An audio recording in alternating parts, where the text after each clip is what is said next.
Je vais commencer. Bonjour. Ce que je veux faire aujourd'hui, c'est deux choses. Je vais finir ce que j'ai commencé à vous raconter la dernière fois, c'est-à-dire je vais vous expliquer un peu plus en détail ce modèle de détection du gradient par une cellule. Et puis après, ce dont je voudrais parler, c'est la physique du cytosquelette. Et je vais essayer de vous faire une description très simple de l'actine corticale dans une cellule.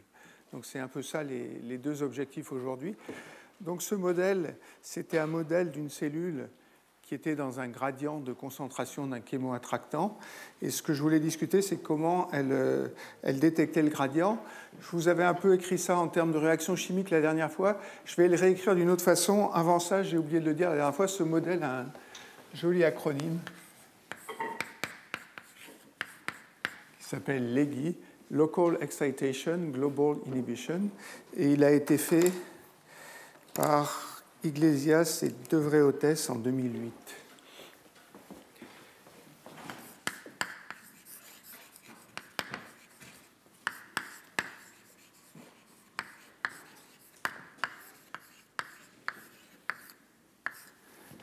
Ce que je vais faire, c'est reprendre ce modèle de cellule un peu à une dimension avec lequel j'avais discuté les fluctuations et vous montrer comment on peut écrire les choses dans ce langage-là. Donc la cellule, pour moi, ça va être une région entre ces deux plans-là. Ça, c'est l'avant de la cellule, ça, c'est l'arrière de la cellule. Puis la cellule détecte le gradient. Elle détecte le gradient parce qu'il y a des récepteurs. Et ça fait un signal à la surface de la cellule. Alors ce signal, je vais l'appeler S. Puis il y a un côté plus et un côté moins. Le signal du côté plus est plus grand parce que le gradient est plus grand du côté plus. Donc c'est ça le principe. Et ce que je vous l'ai dit la dernière fois, c'est que ce signal S, il fait deux choses. Il excite un excitateur de la réponse qu'on veut avoir, et un activateur, pardon, et il excite un inhibiteur. Donc j'ai deux molécules qui sont excitées, un excitateur et un inhibiteur. Donc il y a des excitateurs qui sont activés ici. Il y a des inhibiteurs qui sont activés ici. Et de l'autre côté, il y a des excitateurs, des activateurs et des inhibiteurs. Mais il y a une différence dans l'activateur et l'inhibiteur, c'est que l'activateur, il reste dans la membrane. Donc l'activateur, ça va être le rouge. Il reste dans la membrane, alors que l'inhibiteur est soluble. Donc I.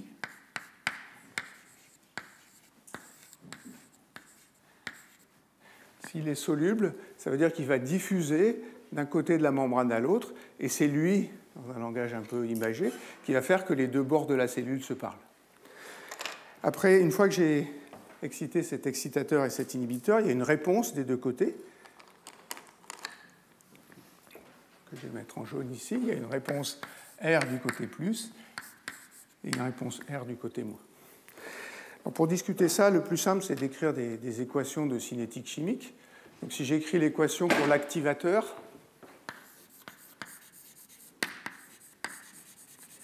et j'insiste, il est dans la membrane.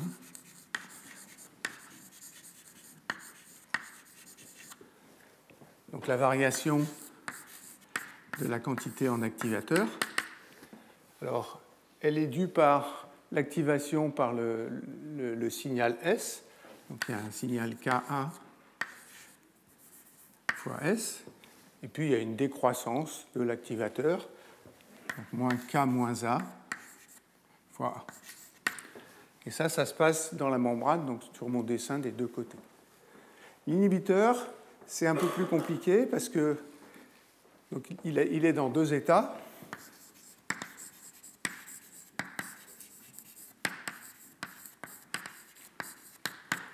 Soit il est dans le cytosol, dans ce cas-là, c'est ce que je vais appeler I. Et dans le cytosol, il y a un courant d'inhibiteur, c'est un courant qui est dû à la diffusion. Soit il est dans la membrane. Et dans la membrane, je vais appeler sa concentration dans la membrane IM. Alors, la variation de l'inhibiteur, DI sur DT. Donc dans la membrane, il y a création d'inhibiteur qui est activé par S. Donc c'est K inhibiteur fois S. Il y a dégradation, on dit désactivation de l'inhibiteur, moins K moins IM, moins K moins I, IM. Et puis, il y a un courant de diffusion. Le courant de diffusion, c'est plus moins D. C'est le flux qui arrive sur la surface. C'est moins D fois le gradient de la concentration en volume. Donc, moins D,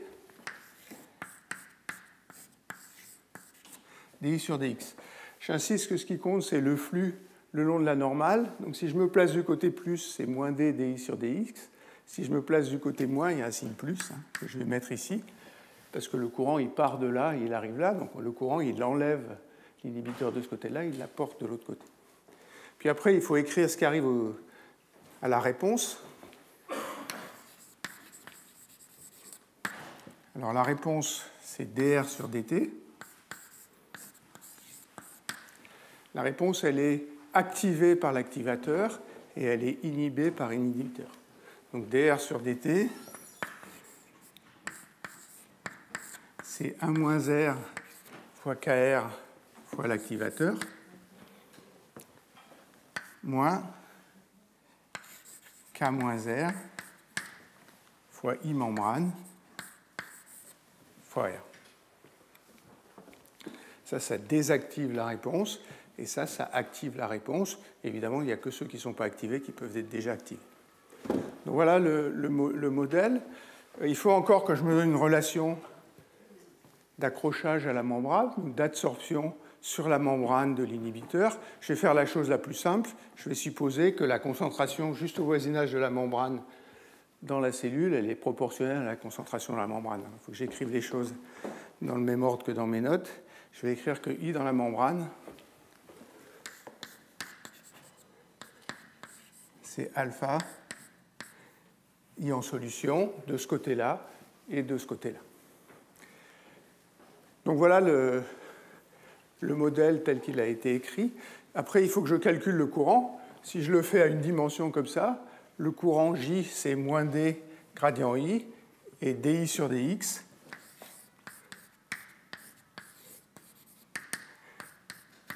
C'est I plus moins I moins sur L. Si je suis dans un état stationnaire, le courant, c'est simplement la différence à une dimension, la variation de concentration est linéaire. Donc le courant, c'est juste la différence de concentration divisée par la taille de la cellule et puis multipliée par le coefficient de diffusion. Alors maintenant, ce que je veux faire, c'est discuter ça. Le premier pas, c'est qu'est-ce qui se passe si le signal est constant.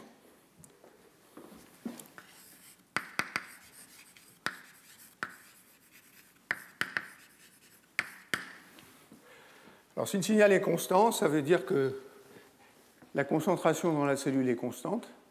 Ça veut dire qu'il n'y a pas de flux ici. Si je cherche un état stationnaire, dA sur dt égale 0, ça me dit que A est proportionnel à S. Je cherche, alors c'est dIm sur dt ici, je cherche un état stationnaire pour la concentration en inhibiteur dans la membrane. Il n'y a pas de flux, ça me dit que Im est proportionnel à S. Et puis si je cherche un état stationnaire pour R, ce terme-là est proportionnel à S, ce terme-là est proportionnel à S, S est constant, donc ça veut dire que la réponse est indépendante du signal.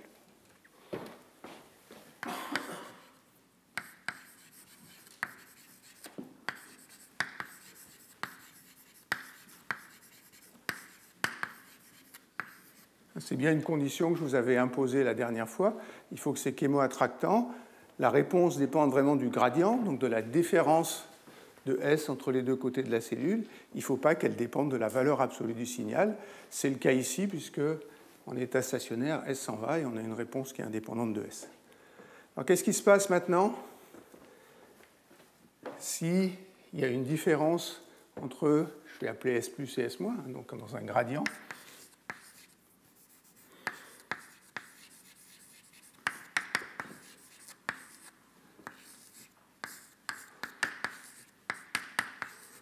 Delta S égale S plus moins M plus moins. Alors, si je regarde celui-là, l'activateur, c'est la même chose que tout à l'heure. En état stationnaire, l'activateur de chaque côté va être proportionnel au signal S de chaque côté. Pour l'inhibiteur, ce n'est pas vrai. Pour l'inhibiteur, ce n'est pas vrai parce qu'il y a ce terme-là, et que ce terme-là, c'est I plus moins I moins, mais I plus moins I moins, c'est IM plus moins IM moins. Donc ça, c'est IM plus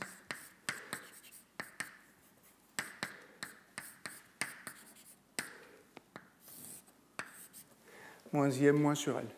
Donc à cause de ce terme-là, celui-là, il va varier avec S plus qui est de ce côté-là, celui-là va varier avec S moins, et à cause de ce côté-là, il y a un alpha là, à cause de ce terme-là, le S ne va pas s'en aller de cette équation-là, et donc il va y avoir quelque chose qui dépend de la différence de signal entre S plus et S moins, qui est ce courant ici de diffusion qui vient par l'intermédiaire de la cellule.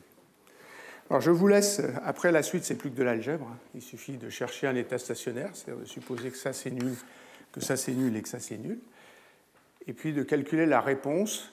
La réponse qui nous intéresse, c'est la réponse à l'avant de la cellule.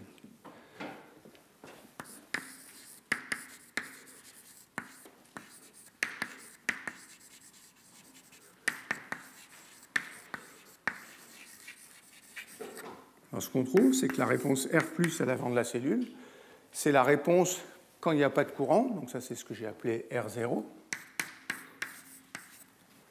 Et puis il y a un terme qui vient de ce courant qui est là, et ce terme-là, simplement en retranchant les deux équations pour du côté plus et du côté moins ici, vous allez trouver qu'il est proportionnel à delta S.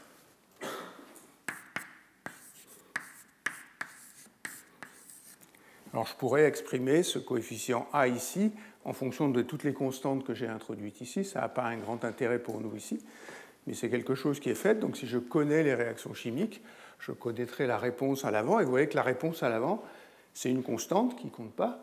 Et puis ce qui compte, c'est le delta S qui est là. Et du côté avant de la cellule, la réponse est bien proportionnelle au gradient.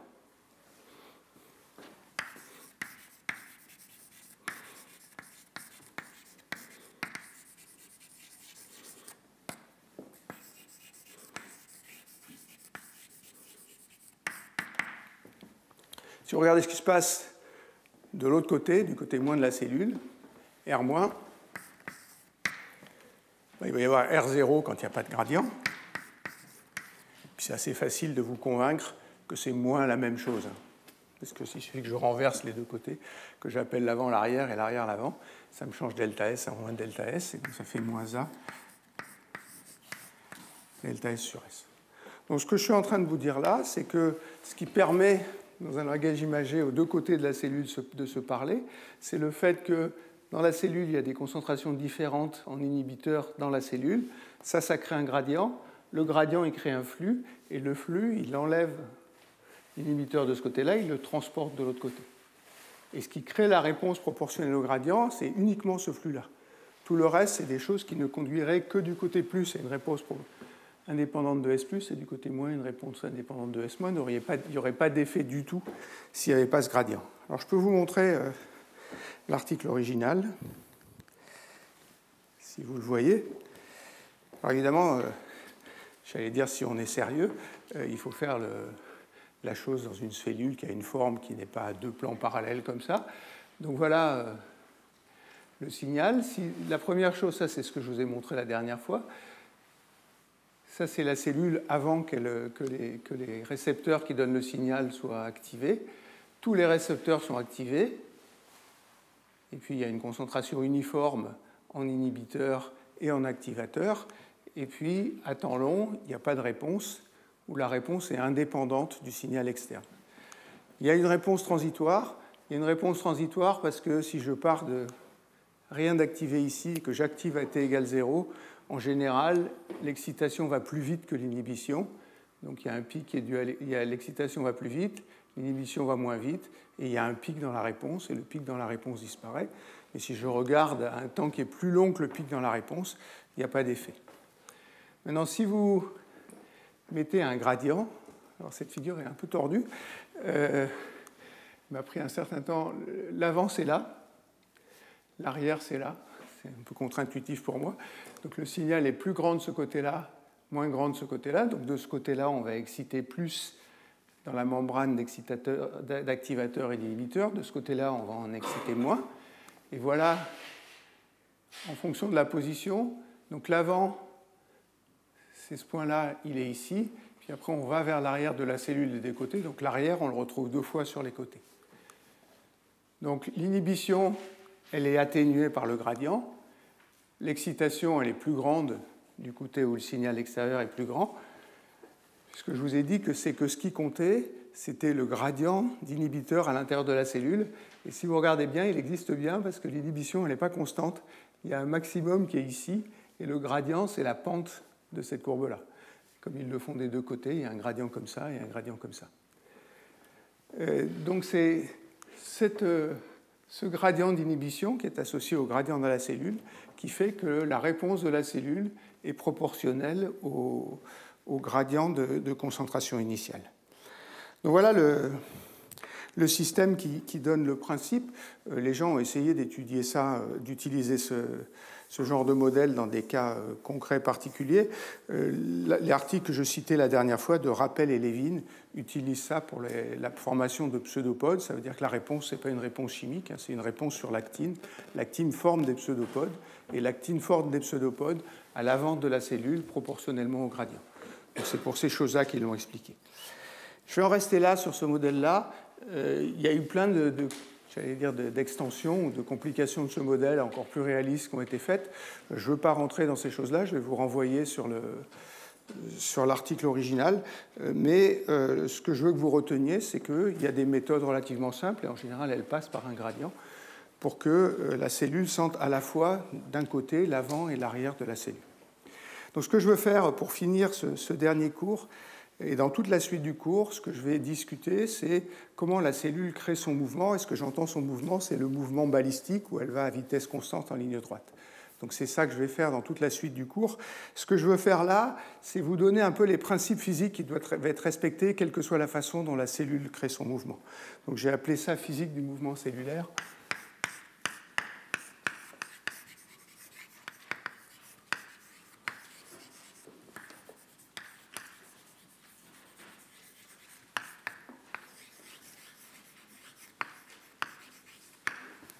Donc mon but, c'est simplement de respecter une ligne physique, c'est d'écrire un peu les critères physiques qui doivent être respectés, quel que soit le modèle en jeu. La première chose, c'est que si la cellule se déplace dans une direction donnée à vitesse constante, ça veut dire qu'il y a une brisure de symétrie de rotation. Et s'il y a une brisure de symétrie de rotation, ça veut dire que la cellule doit être polarisée.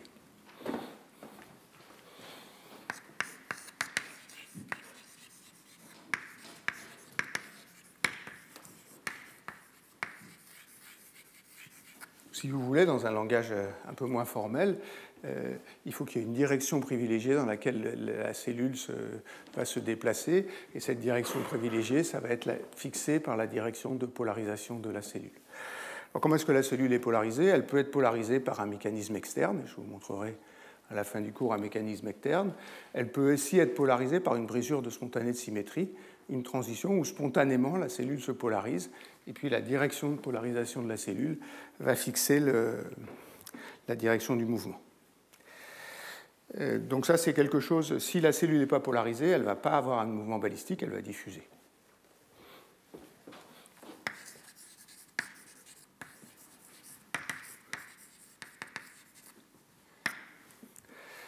La deuxième condition qui est toujours respectée, c'est la conservation de la quantité de mouvement.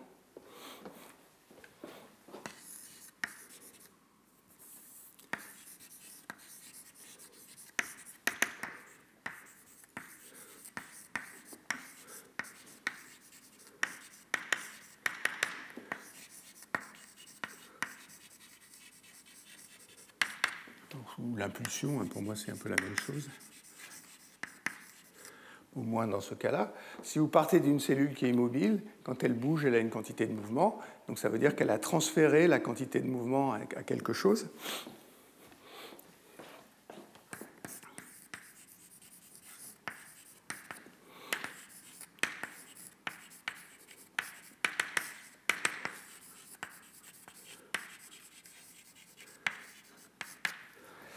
Le cas le plus simple, c'est une cellule qui rampe sur un substrat. Il y a une friction de la cellule sur le substrat, quoi qu'on fasse, et le transfert de quantité de mouvement, il est fait par la friction sur le substrat. une cellule qui nage parce qu'elle a des cils ou des flagelles, elle transfère sa quantité de mouvement au fluide qu'il y a autour. Une cellule qui se déplace dans la matrice extracellulaire à 3 dimensions, comme j'ai montré la semaine dernière, elle transfère la quantité de mouvement à la matrice extracellulaire. Donc quoi qu'il arrive, il faut qu'il y ait ce transfert de quantité de mouvement. Le transfert de quantité de mouvement, il est associé aux forces qui permettent de créer le mouvement. Il y a un troisième point qui ne va pas vous choquer, c'est qu'une cellule qui se déplace, elle dissipe de l'énergie.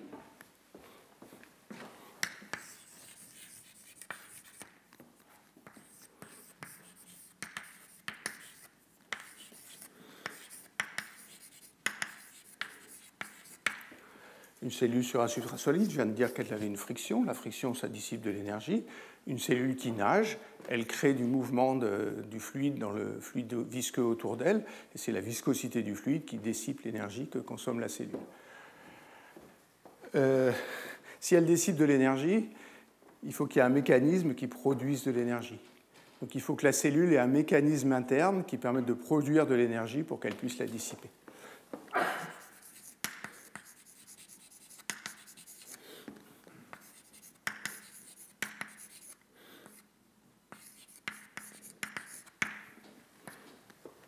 Alors vous savez, comme moi, peut-être même mieux que moi, que ce mécanisme actif qui produit l'énergie à l'intérieur du cellule, pour la motilité, c'est souvent le cytosquelette d'actine et de myosine.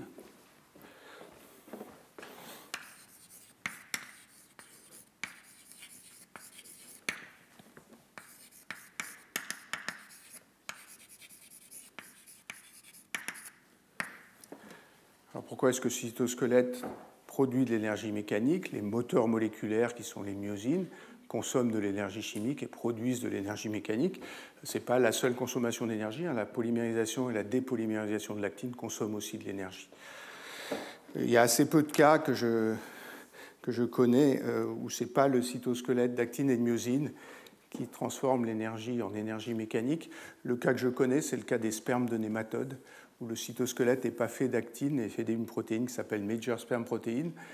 Cette protéine n'a pas de moteur moléculaire parce qu'elle n'est pas polaire. Et pour que les moteurs moléculaires puissent marcher sur un filament, il faut que les filaments soient polaires.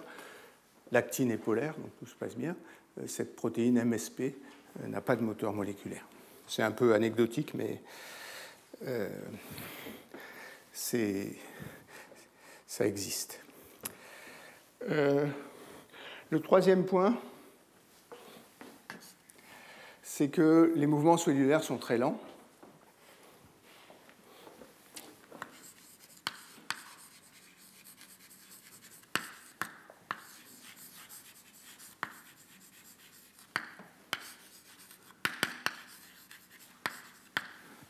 Et que si les mouvements cellulaires sont très lents, l'inertie est toujours négligeable.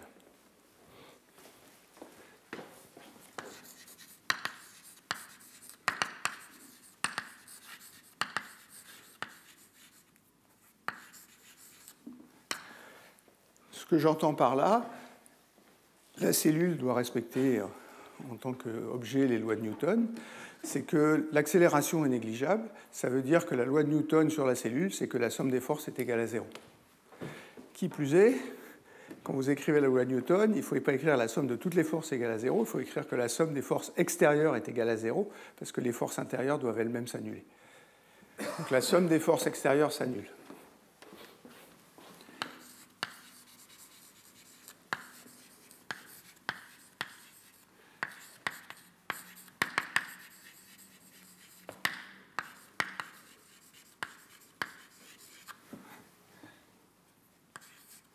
Ça impose des contraintes sur le mouvement, ça impose des contraintes sur ce que les gens peuvent mesurer quand ils font une mesure, par exemple, du champ de vitesse sous une cellule. Je vais vous prendre un exemple qui est une cellule qui se déplace sur un solide.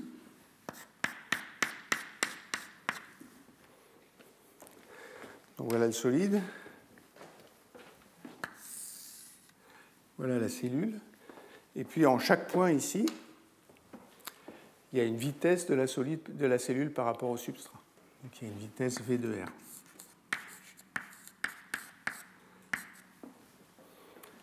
Ça, c'est la vitesse en chaque point du cytosquelette d'actine à l'intérieur de la cellule par rapport au substrat. À cause de cette vitesse, il y a une friction de la cellule sur le substrat, donc il y a une force de friction par unité de surface.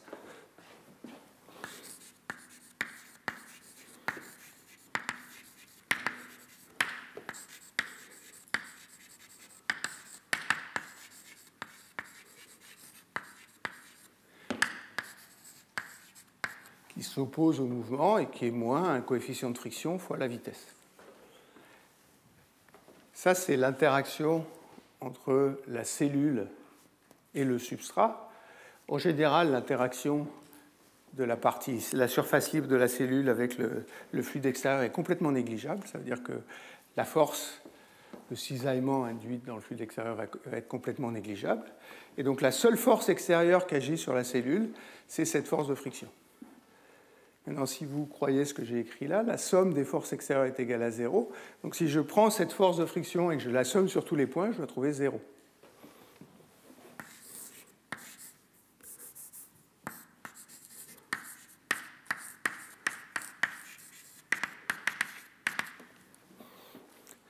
Si la friction est homogène, ça vous dit que somme de V de R dr égale 0.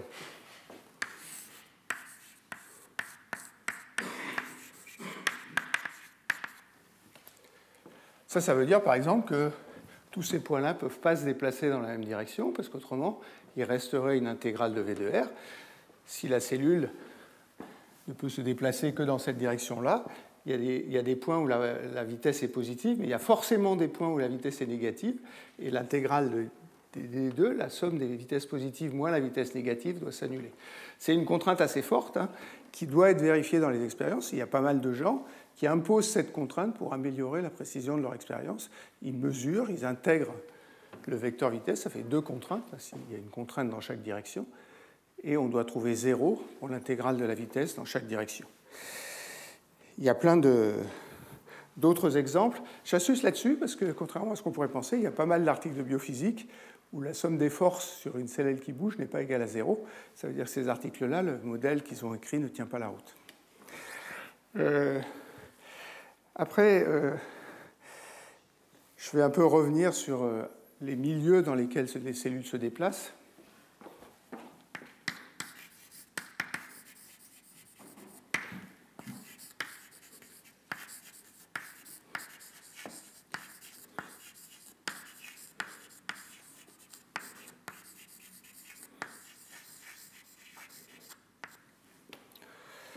Il y a un premier mode de déplacement d'une cellule, c'est un déplacement sur un substrat solide. L'exemple que je vous ai montré la semaine dernière du kératocyte et que je vous remontrerai au cours prochain, ça c'est des cellules qui rampent sur un substrat.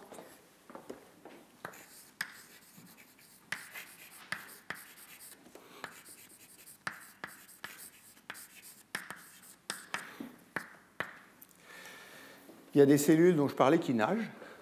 Donc elles ont des moteurs ou des appendices qui leur permettent de nager. C'est souvent des cils ou des flagelles qui peuvent tourner ou battre.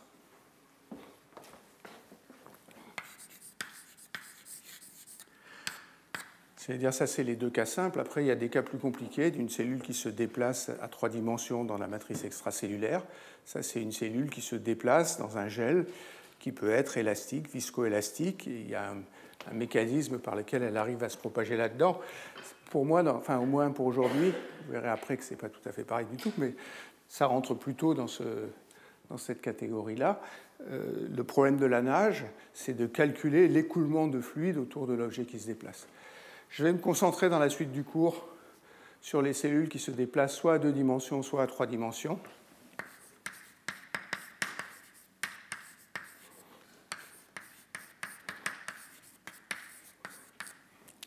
Et je ne vais pas parler de la nage du tout. Alors, c'est pas que c'est un problème qui ne me plaise pas, au contraire, c'est un sujet qui me fascine assez, le battement des cils. C'est une hydrodynamique absolument magnifique. Donc, je ne vais pas parler de ça du tout dans le cours, mais j'ai un professeur invité qui va venir au mois de juin, qui s'appelle Eric Loga,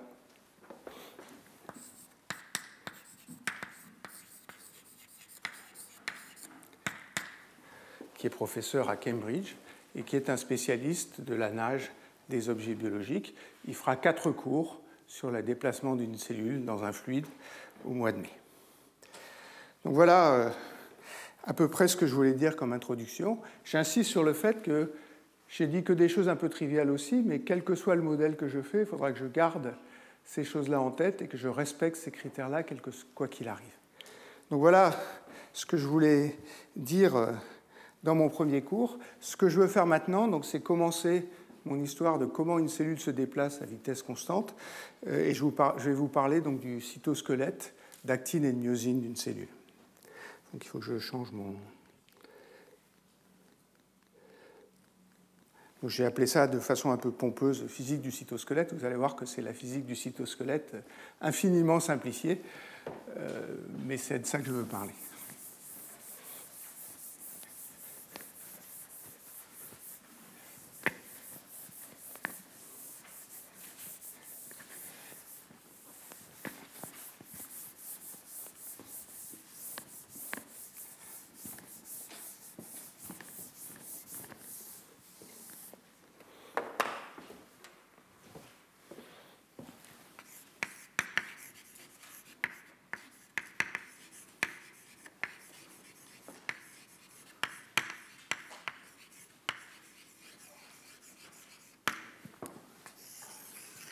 Donc, ce que je veux parler, c'est le cytosquelette d'actine et de myosine.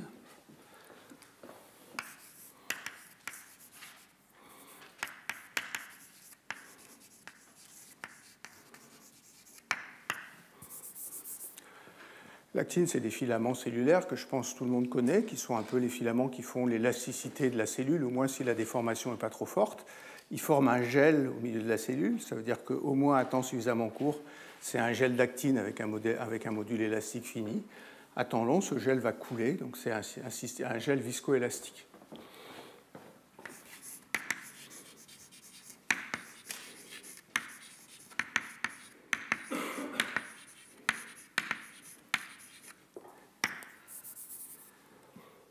Et puis dans ce gel, il y a des moteurs moléculaires qui sont des myosines, en général des myosines 2. Alors les myosines, ce qu'elles font, c'est qu'elles s'accrochent aux filaments d'actine et elles tirent sur les filaments d'actine. Et ce qu'on observe expérimentalement, c'est que les myosines contractent le gel d'actine.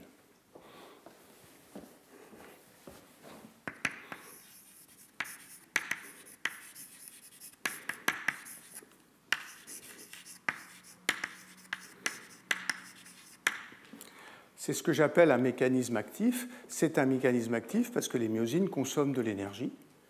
Donc c'est un des endroits où l'énergie est consommée dans la cellule pour contracter le cytosquelette. Alors je fais un peu la même chose depuis le début de mes cours. La façon dont je vais décrire ça, c'est que je veux décrire ce cytosquelette d'actine et de myosine comme un gel actif.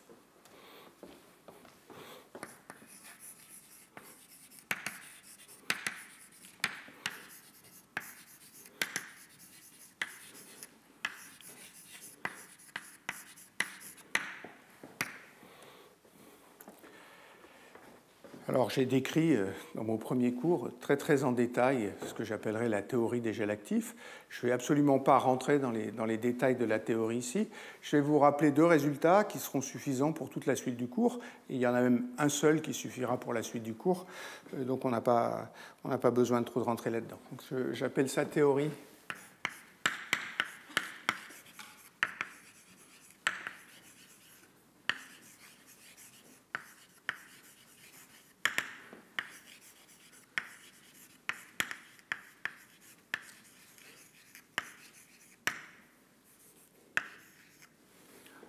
L'idée, c'est la même que quand on fait de l'hydrodynamique. Quand vous voulez étudier la dynamique d'un fluide comme l'eau, vous ne rentrez pas dans les détails moléculaires de l'eau.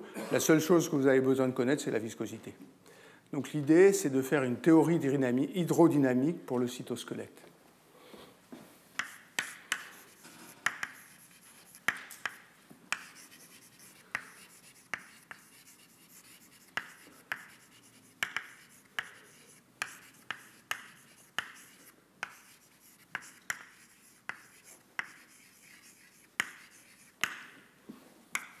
pour faire la théorie hydrodynamique, il faut se fixer un certain nombre de variables macroscopiques qui vont être les variables macroscopiques du système.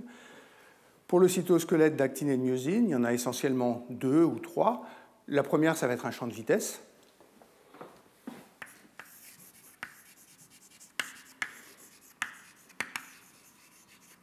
Ça, c'est la vitesse locale du cytosquelette. L'actine, c'est des filaments qui sont assez rigides. Donc il y a un degré de liberté qui est l'orientation des filaments d'actine. C'est ce que je vais appeler la polarisation.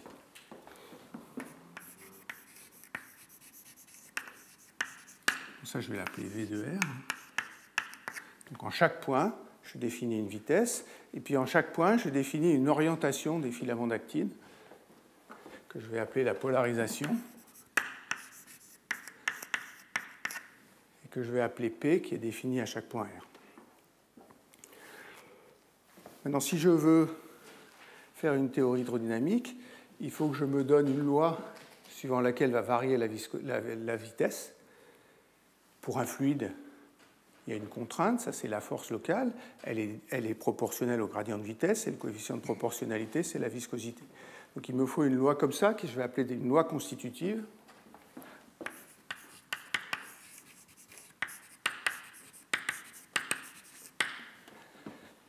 Et puis il m'en faut une deuxième qui va me dire comment change l'orientation locale des filaments d'actine. Alors, la contrainte. Alors, je vais pendant 5 minutes écrire des tenseurs avec des variables compliquées, puis je vais faire disparaître tout ça dans les 5 minutes qui vont suivre. Et là, je vais les mettre en bas. Elle a 2 indices, alpha et bêta. Et puis, si je regarde le cytosquelette à temps long, il va couler, donc il va y avoir une viscosité.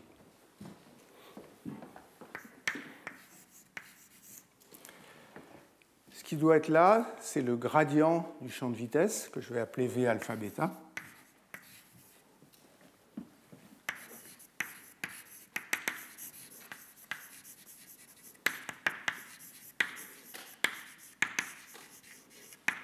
Je peux l'écrire précisément. Hein.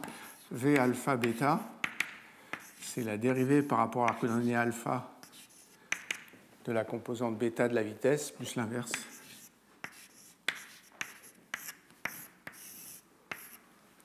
Ça, c'est le gradient de la vitesse. Et donc la contrainte est proportionnelle au gradient de vitesse. Ça, c'est la contrainte qu'on appelle la contrainte déviatoire.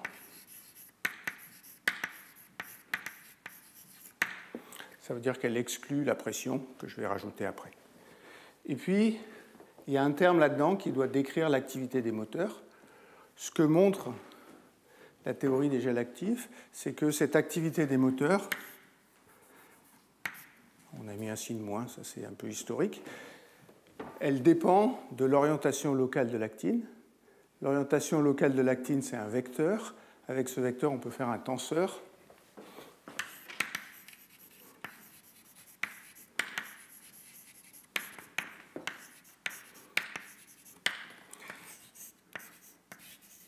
Q alpha bêta, qui est P alpha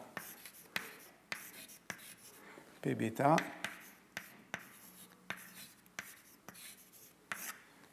moins un tiers de delta alpha bêta. Ce tenseur-là, c'est un tenseur qui a des directions propres, qui sont le long de P et perpendiculaires à P. J'ai retranché ce moins un tiers de delta alpha bêta, qui est l'identité, simplement pour que la trace du tenseur soit nulle. Je peux le mettre ou pas le mettre, il s'avère que ça ne fait aucune différence.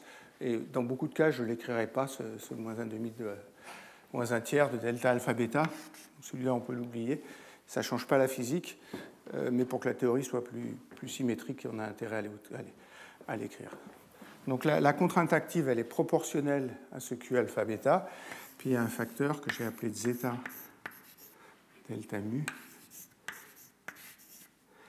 Q alpha bêta.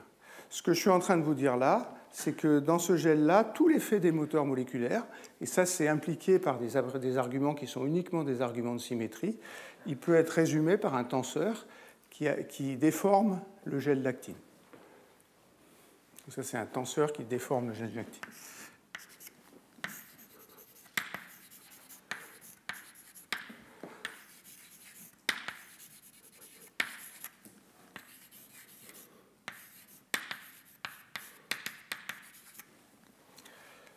Ce tenseur, il est proportionnel à l'activité des moteurs. Ce delta mu que je mets là, c'est ce qui mesure l'activité des moteurs. C'est la différence de potentiel chimique entre l'ATP dans la cellule qui est sous forme ATP et l'ATP qui est sous forme ADP. Chaque fois qu'un moteur fait un pas, il consomme une molécule d'ATP et l'ATP lui donne une énergie qui est égale à delta mu. Ce delta mu, c'est 25 fois l'excitation thermique.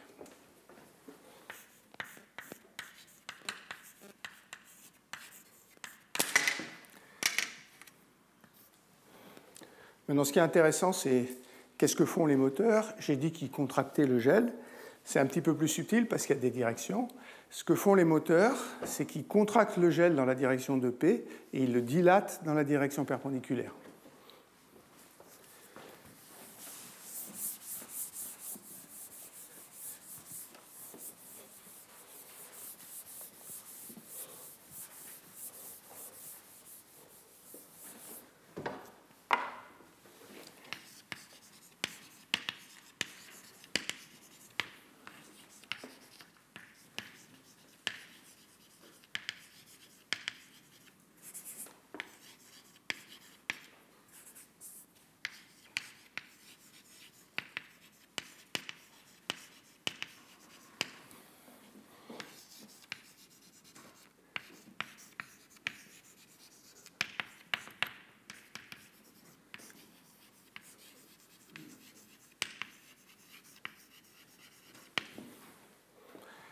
Et pour qu'il soit contractif, il faut que ce coefficient de zeta soit négatif.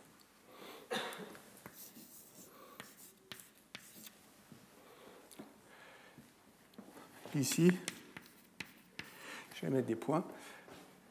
Il y a des termes qui sont associés à l'élasticité d'orientation de l'actine. Je ne parlerai pas de ces termes-là, donc je vais les ignorer ici. Mais c'est important de savoir qu'il y a d'autres contributions qui apparaissent dans le tenseur des contraintes. Donc voilà la première équation constitutive des gels actifs. Il y en a une deuxième qui donne la variation de l'orientation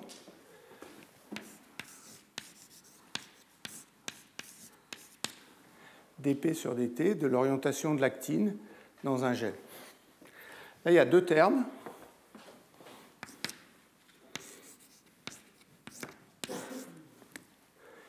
Si les filaments d'actine ne sont pas orientés tous parallèles, il y a un champ, qui est ce que j'appelle le champ orientationnel H, qui va tendre à ramener tous les filaments parallèles. Donc c'est un couple sur les filaments d'actine, ce champ H, et ce couple, quand le couple est égal à 0, tous les filaments sont parallèles. Il y a un coefficient ici qui est homogène à une viscosité, ça c'est ce qu'on appelle la viscosité de rotation.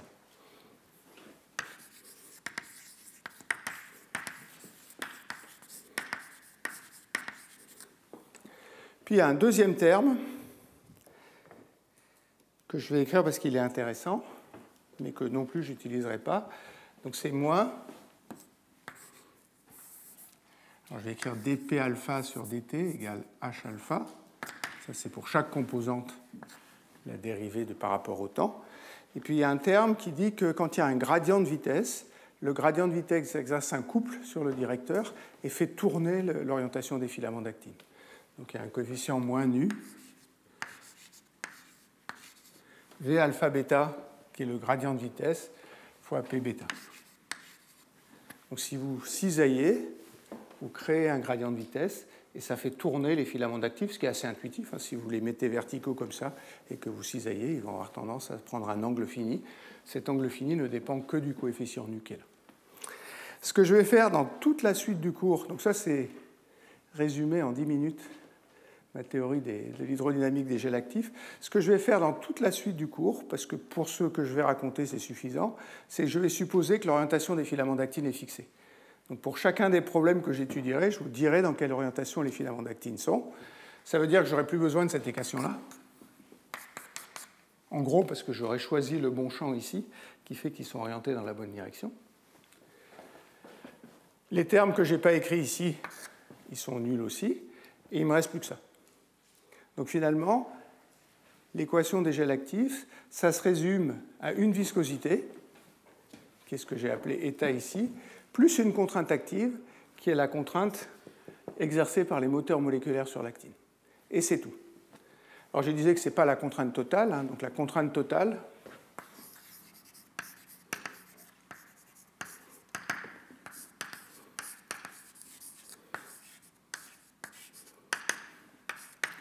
ça c'est la même chose que dans tous les problèmes de mécanique des milieux continus. La contrainte totale, c'est cette constante déviatoire qui est là, moins la pression. Donc c'est sigma alpha bêta.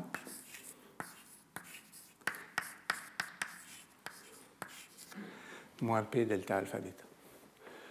Alors c'est à cause de ce terme-là que je peux ignorer le moins 1 tiers qui est là, et que dans toute la suite, je dirais que la contrainte active, c'est moins zeta delta mu fois P alpha P bêta. Donc j'oublierai même ce terme-là. Donc voilà la théorie telle que je vais l'utiliser. Je vais vous donner des cas très simples, qui seront en général à une dimension, pour qu'on arrive bien à voir ce qui se passe. Donc mon but aujourd'hui, c'est de vous montrer deux exemples extrêmement simples, extrêmement naïfs. Vous allez voir que le premier, il est très très naïf, mais il donne quand même pas mal de résultats qui sont assez intéressants sur la motilité cellulaire. Donc mon premier exemple, c'est de prendre ça et de vous faire le modèle le plus simple que je connais sur la motilité cellulaire.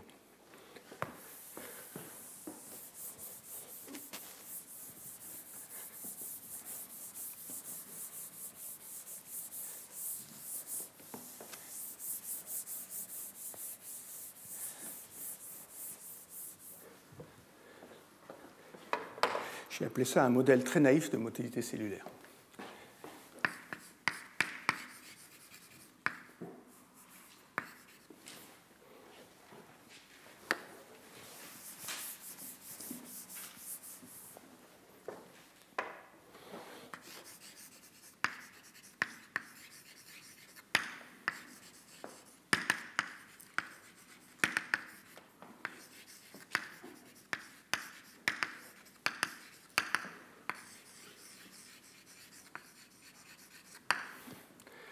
Alors, mon modèle est le suivant. Je vais considérer une cellule qui est confinée entre deux plaques de verre, par exemple.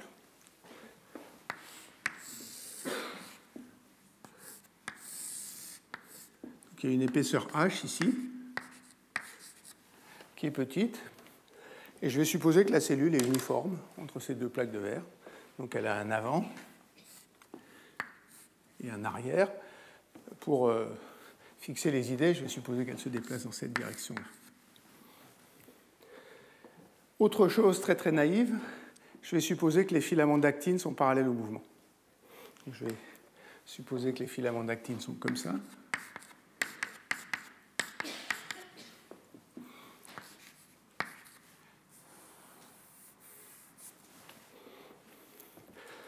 Et puis si tout est parallèle au mouvement et que tout est homogène sur l'épaisseur ici, ce qu'on peut deviner, c'est que la vitesse sera aussi parallèle au mouvement.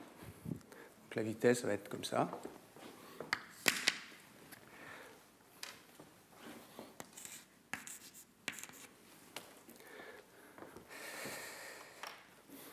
Je vais enlever la polarisation. Je vais vous tracer mes filaments d'actine. Il y a des filaments d'actine comme ça. La vitesse est là.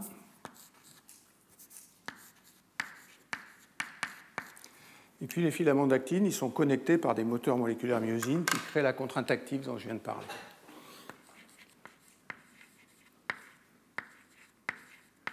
Une image qui n'est pas très fausse, hein, c'est de considérer que les myosines ont deux pattes, que chacune s'accroche à un filament d'actine et qu'elle tire sur les deux filaments d'actine, et c'est ça qui crée la contraction. Quitte à être dans le naïf, on va y aller jusqu'au bout. Donc voilà la vitesse. Alors il y a encore une chose dont je n'ai pas parlé, c'est que l'actine polymérise et dépolymérise tout le temps. Et quand la cellule avance, elle fabrique de l'actine à l'avant et elle enlève de l'actine à l'arrière. Alors l'actine pourrait être polymérisée et dépolymérisée en volume. Je vais prendre un modèle ultra simple où l'actine polymérise à l'avant.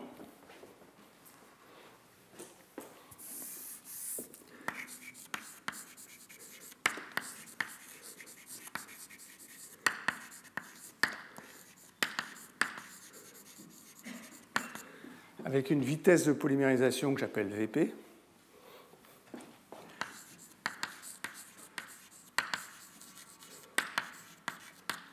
et elle dépolymérise à l'arrière.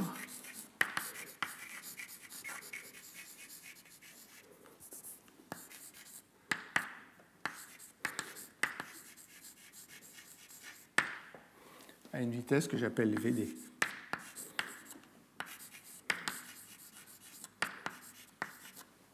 Façon moins scientifique de le dire, c'est que par unité de temps, je vais rajouter à l'avant une tranche d'actine qui est Vpdt, et puis je vais enlever à l'arrière une tranche d'actine qui est Vddt. Donc voilà le modèle que j'ai envie de vous proposer. La question, c'est est-ce qu'il est réaliste?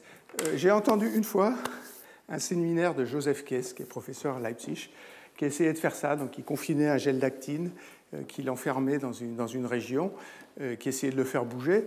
Je n'ai jamais retrouvé d'article, donc je pense que l'expérience, il n'a pas réussi à la faire dans les termes aussi simples que ce que je l'ai décrit là au moins. Mais c'est quelque chose qu'on pourrait imaginer de faire comme un système biomimétique. Alors ce qui est très simple là-dedans, c'est que si h est tout petit, la vitesse va être constante sur l'épaisseur, donc il n'y a pas de variation de la vitesse avec l'épaisseur.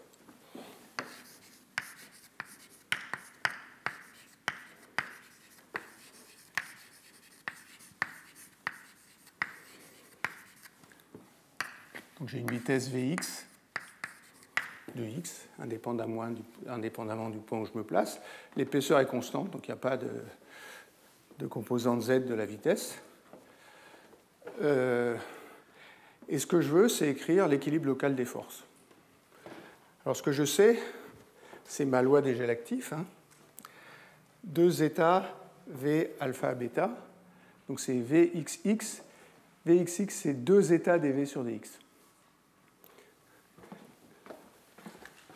Donc c'est état dV sur dx, pardon. Donc sigma xx, ça c'est la force par unité de surface dans cette direction-là.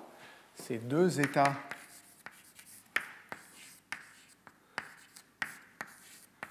dvx sur dx. Et je vais enlever le x, comme il n'y a qu'une composante, ça m'évitera de l'oublier. Et puis il faut que j'écrive la contrainte active. Donc c'est moins zeta delta mu p alpha b bêta. P il est suivant x. Comme son module est 1, px est égal à 1. Donc p alpha, p, 1 ou moins 1, comme vous voulez, c'est pareil. Mais le carré, c'est égal à 1, moins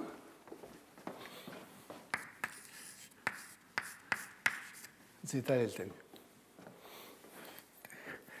Après, pour préparer la suite, je vais écrire l'équilibre des forces.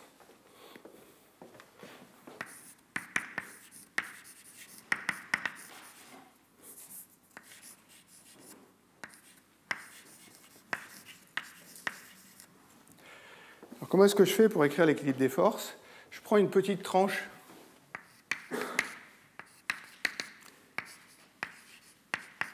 de longueur dx ici. Et puis je vais regarder la force qui s'exerce sur cette petite tranche. Et comme c'est un système isolé, la force doit être égale à 0.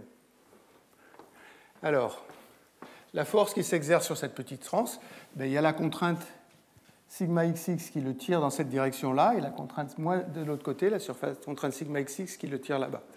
Sigma xx, c'est la force par unité de hauteur ici. Donc la force, c'est h fois sigma xx. Donc il y a une première force qui est d sur dx de h sigma xx. Ça, c'est la force ici, moins la force ici. Puis il y a une interaction avec la paroi. Je vais prendre la façon la plus simple qu'un liquide actif comme ça d'interagir avec la paroi. Je vais supposer qu'il y a une force de friction et que la force de friction, d'abord elle s'oppose à la vitesse, ça c'est toujours le cas, parce qu'autrement on injecterait de l'énergie dans le système, et je vais supposer qu'elle est proportionnelle à la vitesse. Donc je prends une force de friction visqueuse, ça veut dire qu'il y a un coefficient de friction xi,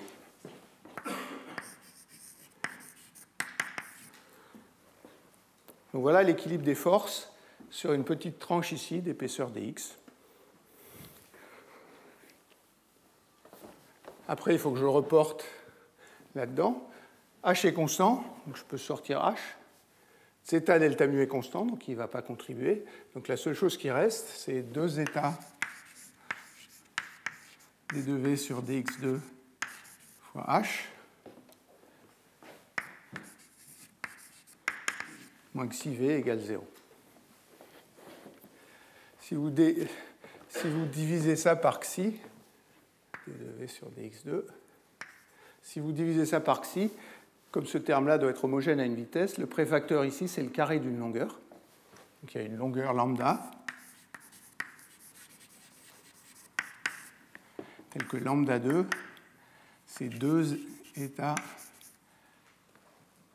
h sur xi. Et cette équation-là, c'est lambda 2 d2v sur dx2 moins v égale 0. Donc ça, je sais le résoudre parce que c'est la somme d'une exponentielle croissante et d'une exponentielle décroissante. Il faut que j'écrive des conditions aux limites. Les conditions aux limites mécaniques, c'est ce qui se passe au bout. Et je vais supposer, évidemment, parce qu'autrement le problème est trivial, que je ne pousse pas la cellule ni dans un sens ni dans l'autre. Donc il n'y a pas de force externe. S'il n'y a pas de force externe, ça veut dire qu'il n'y a pas de contrainte en ce point-là, il n'y a pas de contrainte en ce point-là. Donc ça, je l'appelle x égale 0. Ça, je l'appelle x égale L. Et donc si x égale 0 ou L, je vais écrire que sigma xx égale 0. Donc que dv sur dx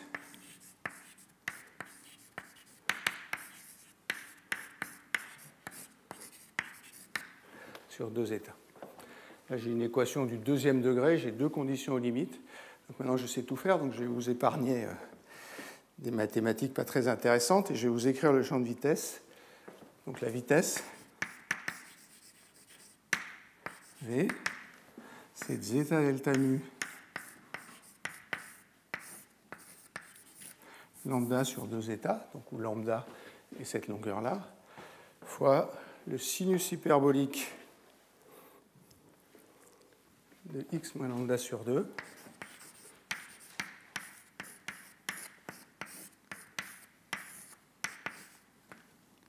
divisé par le cosinus hyperbolique de L sur 2 lambda.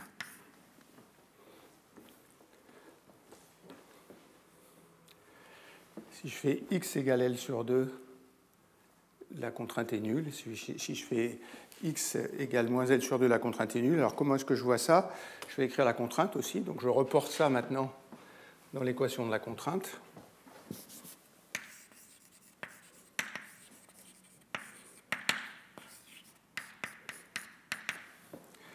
Là, c'est zeta delta mu,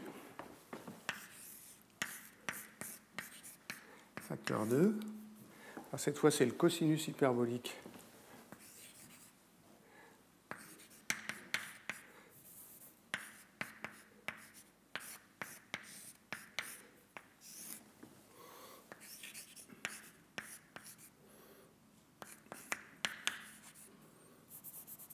L sur 2 lambda moins 1.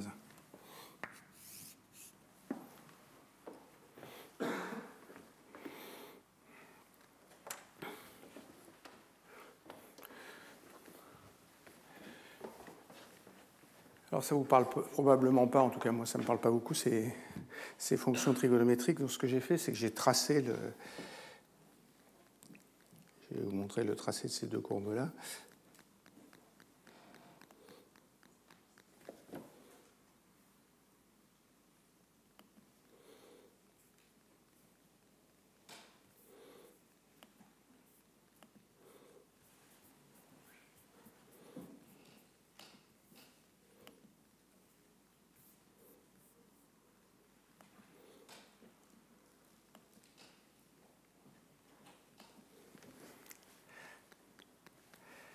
Alors,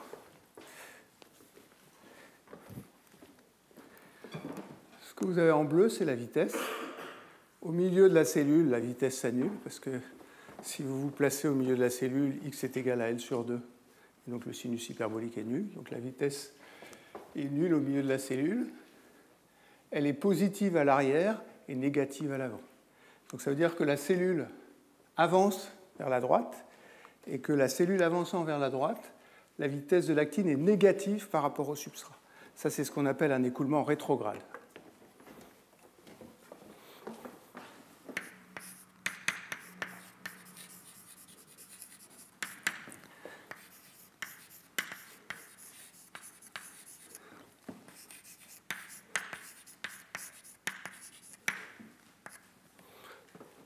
D'autre part, la vitesse est symétrique par rapport au milieu. Dire que la vitesse est symétrique par rapport au milieu, c'est dire que la vitesse en 0 ici, c'est moins la vitesse en L. Donc V de L, c'est moins V de 0.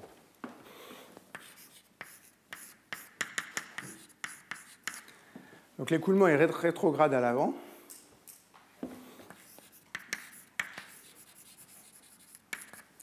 Si je regarde à l'arrière,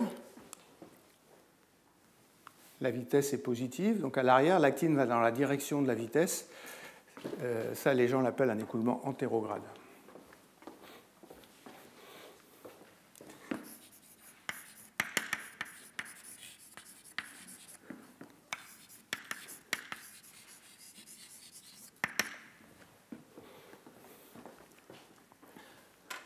La contrainte est positive. Je vous ai dit que la contrainte active, c'était moins de zeta delta mu. Zeta est négatif. La contrainte positive, ça veut dire que ça contracte. Donc on a bien ce qu'on attend. C'est symétrique. Et si vous supposez que la longueur L est plus grande que la longueur lambda, la valeur au milieu, c'est moins de zeta delta mu.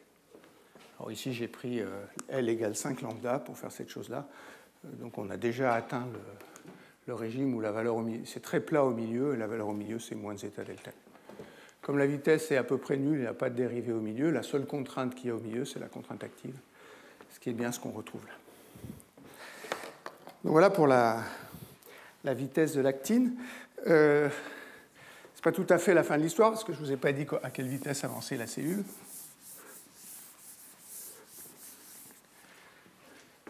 Alors, la vitesse U, si je regarde l'avant de la cellule ici, il avance pour deux raisons. Il avance parce que l'actine se déplace à la vitesse V de L, mais il avance aussi parce que je crée du matériel ici. Donc ça veut dire que la vitesse U, c'est la somme de la vitesse de polymérisation et de la vitesse de l'actine. Donc c'est V de polymérisation plus V de L. Et puis, je peux faire le même raisonnement ici. Évidemment, ce que je cherche, c'est ce que j'ai dit au début, c'est une cellule qui avance à vitesse constante dans un état stationnaire. L'état ne sera stationnaire que si la vitesse du bord arrière est égale à la vitesse du bord avant. Je peux la calculer ici. Ici, il y a une vitesse V de 0, et puis il y a une vitesse de dépolymérisation, et la vitesse de dépolymérisation, elle fait aussi avancer vers la droite. Donc ça veut dire que ça, c'est V dépolymérisation plus V de 0. Maintenant, je peux ajouter ces deux égalités-là. Comme V de L, c'est moins V de 0, je trouve que U, c'est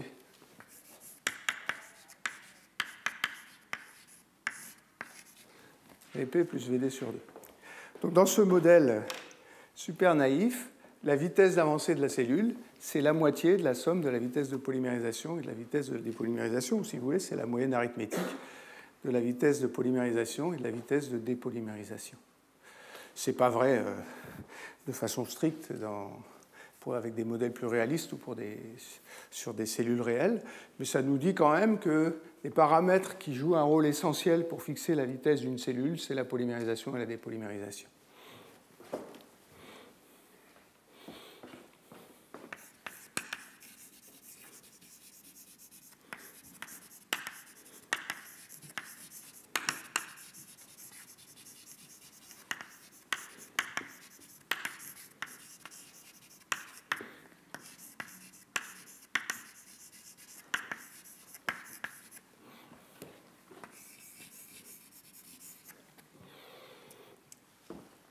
Après, je peux, au lieu d'ajouter ces deux égalités-là, je peux soustraire ces deux égalités-là. Ça veut dire que Vp moins Vd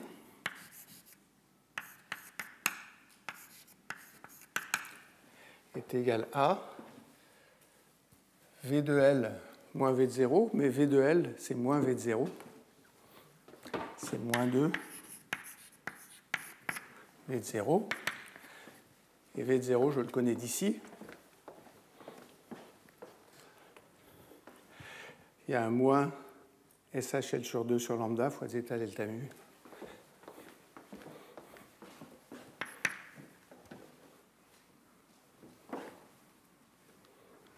Il faut que je le fasse bon sens.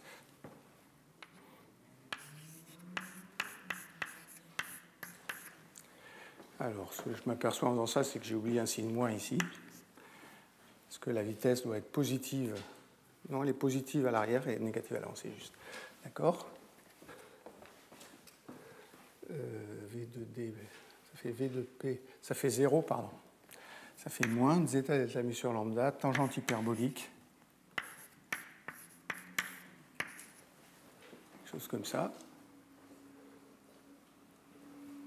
Si je fais L égale 0, ça fait bien la tangente hyperbolique ici. Ce que ça me fixe, ça, c'est la longueur de la cellule. La longueur de la cellule, elle s'ajuste par polymérisation et dépolymérisation. Et cette règle-là me fixe la longueur de la cellule.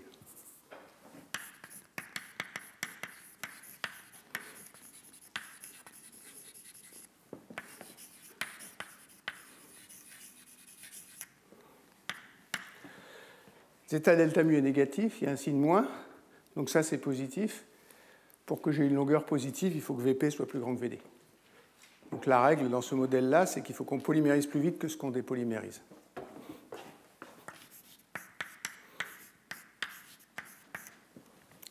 Il y a une autre contrainte, c'est que la tangente hyperbolique, c'est un nombre qui varie entre 0 et 1.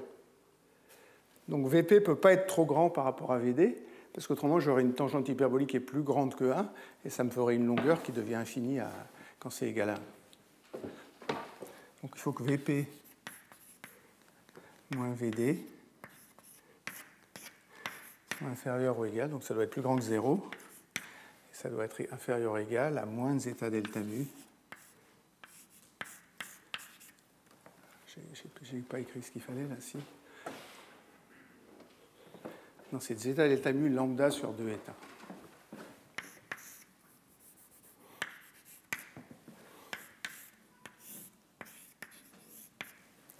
Quand on atteint cette longueur-là, la cellule devient très très longue. Ça veut dire qu'on a une cellule qui devient infinie. Alors vous allez me dire, j'ai oublié des choses. Les choses que j'ai oubliées, c'est qu'il y a une membrane et que je ne peux pas étirer la membrane comme ça jusqu'à l'infini. Donc si je veux garder une cellule qui a une taille finie, je peux dire que la membrane va se comporter comme un ressort, par exemple. Il y a pas mal de gens qui font ça, donc je peux mettre un ressort entre les deux extrémités ici.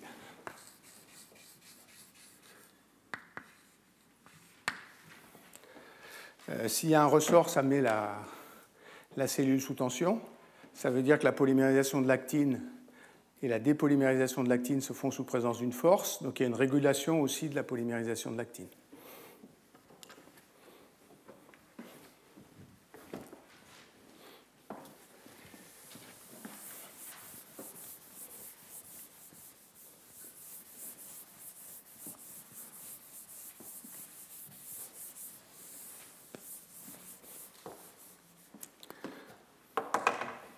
Donc il y a un rôle de la tension de la membrane.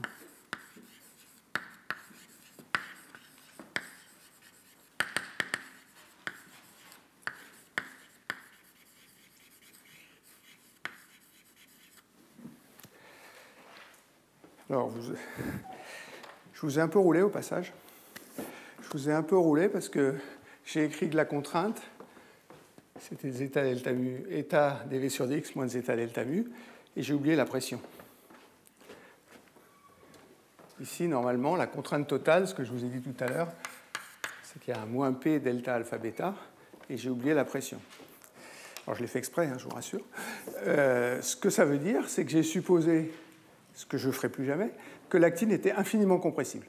Donc, elle ne résiste pas du tout quand j'essaye de la comprimer. C'est ça l'approximation que j'ai faite.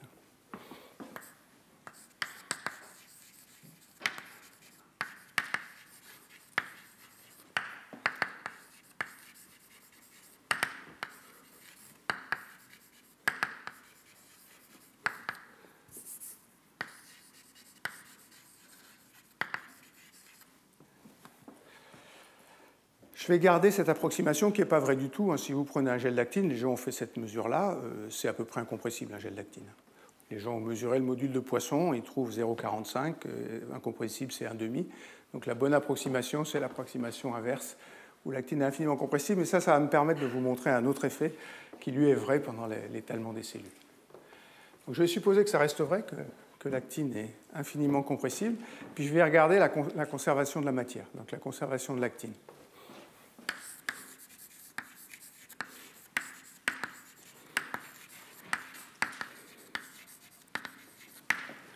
Alors l'équation de conservation de l'actine, si je ne me place pas au bord où il y a la polymérisation et la dépolymérisation, c'est d ρ sur dt. Ça, c'est la variation de la densité de l'actine.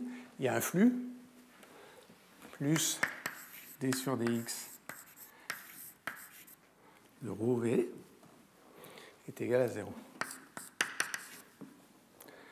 Mais ce que je suis en train de regarder, c'est une cellule qui avance à vitesse constante. Ça veut dire que ρ, si je suis dans un état stationnaire, il doit se propager à la vitesse u. Ça veut dire que ρ, c'est une fonction de x moins ut. Ça, c'est un front qui se propage à la vitesse u. Le front avant et le front arrière doivent se propager à la vitesse u. Ça veut dire que dρ sur dt, c'est moins u dρ sur dx. Et cette équation-là s'écrit d sur dx de ρ facteur de v moins u est égal à 0. Ça veut dire que ρ facteur de v moins u est constant. À cause des règles qui sont ici, cette constante est négative. Donc je vais écrire que ρ facteur de u moins v est égal à une constante.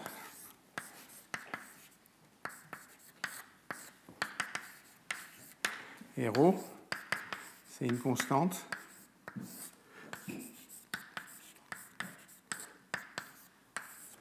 divisé par u moins v de x. Ce que j'ai fait ici, c'est que j'ai tracé ρ. Vous voyez que ρ est grand à l'arrière et décroît vers l'avant. Donc il y a accumulation d'actine à l'arrière de la cellule.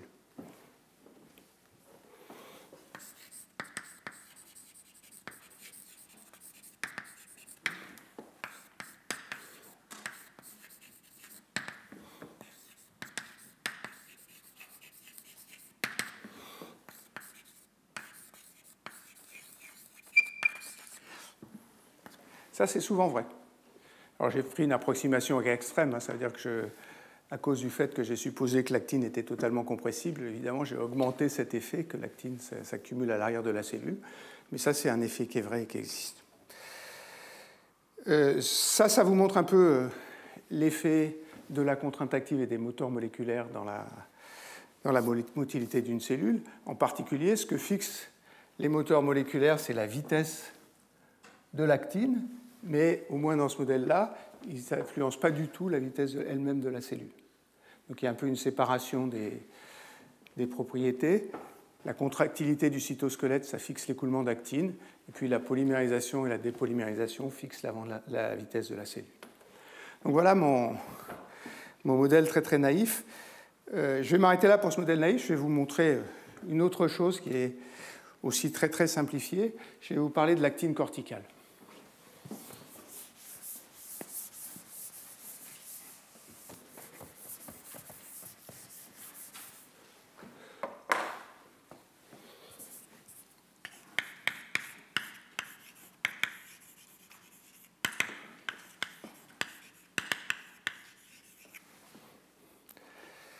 Alors, d'abord, couche d'actine corticale.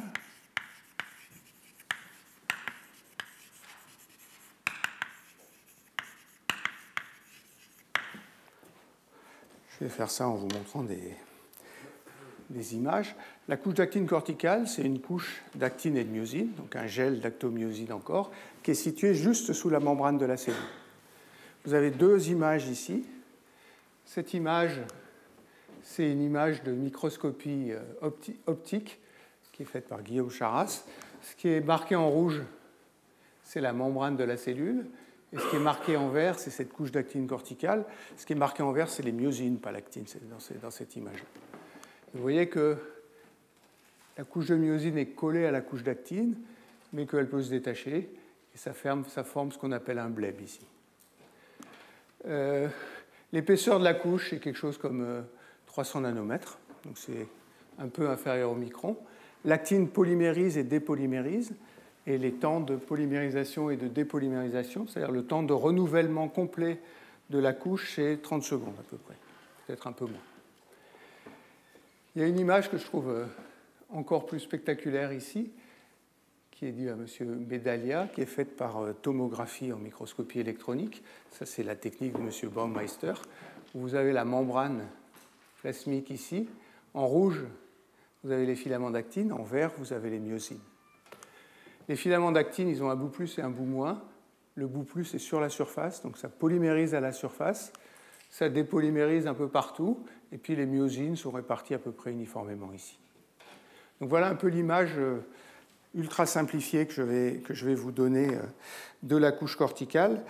Si vous voulez un article de revue, j'en ai trouvé un qui était très bien, qui a été écrit par Salbreux.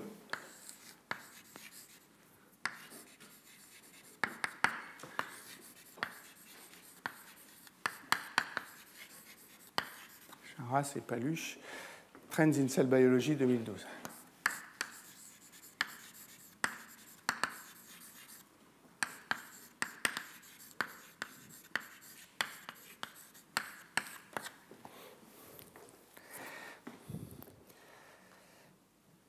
Alors, ce que je veux faire maintenant, c'est essayer, toujours en utilisant cette description des gels actifs que j'avais là, de vous décrire les propriétés de la couche corticale.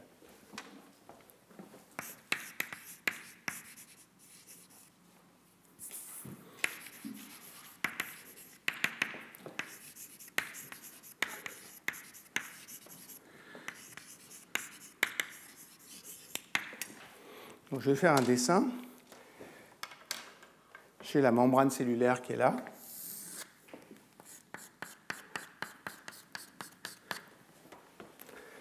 Les filaments d'actine,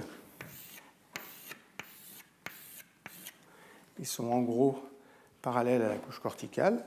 Et puis il y a une surface que je vais dessiner ondulée avec une valeur moyenne que je vais appeler E. Et puis une hauteur locale que je vais appeler H. Et ce que je veux faire, c'est exactement ce que j'ai fait avant, c'est-à-dire redériver les propriétés de la couche corticale en utilisant un modèle qui est assez similaire à celui que j'ai utilisé là-bas. Alors je vais faire deux bilans, comme tout à l'heure. Je vais faire un bilan de la masse d'actine, et puis je vais faire un bilan de force.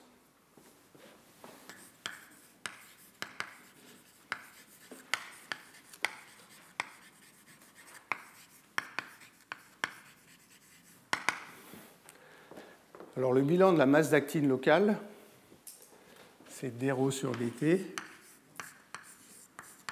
Cette fois, il y a deux axes. Il y a un axe Z comme ça et un axe X comme ça. Donc plus la divergence du courant.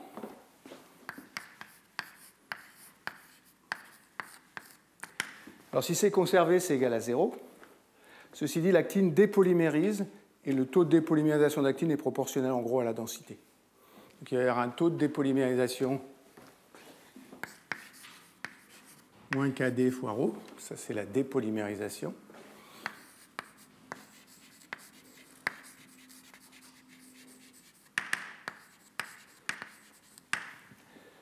Et puis il y a une polymérisation, je vous ai dit que la polymérisation se faisait sur la surface ici, ça veut dire que la vitesse normale ici c'est égal à Vp.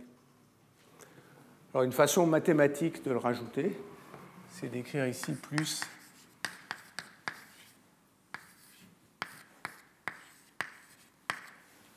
donc j'écris la polymérisation comme une singularité sur la surface ici. Alors la dépolymérisation, elle se fait sur la surface parce qu'il y a des nucléateurs de polymérisation de l'actine. Alors je pourrais bidouiller mathématiquement cette équation, ce n'est pas ce que je veux faire. Je veux prendre exactement la stratégie que j'ai utilisée ici, c'est-à-dire que je vais prendre une petite tranche ici, et puis je vais regarder la conservation dans cette petite tranche-là. Donc je découpe une tranche.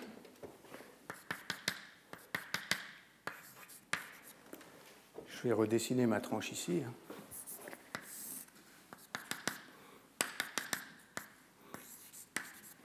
Ça c'est dx.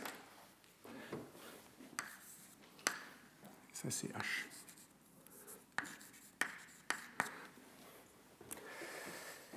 Alors, les propriétés sont les mêmes que tout à l'heure. Ça veut dire que la vitesse, elle est en gros parallèle à l'axe x. Donc Vx, et cette fois Vx peut dépendre de Z. Vx dépend assez peu de Z. Donc plutôt que d'utiliser Vx de Z, je vais écrire le flux d'actine dans cette direction-là. Le flux d'actine,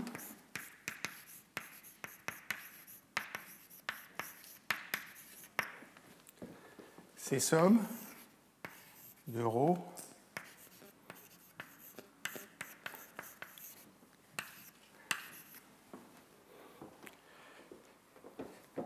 Alors, je vais faire une approximation qui, cette fois, est exactement l'inverse de celle de tout à l'heure et qui est bien plus réaliste que celle de tout à l'heure. Je vais supposer que la densité est à peu près constante dans la course corticale.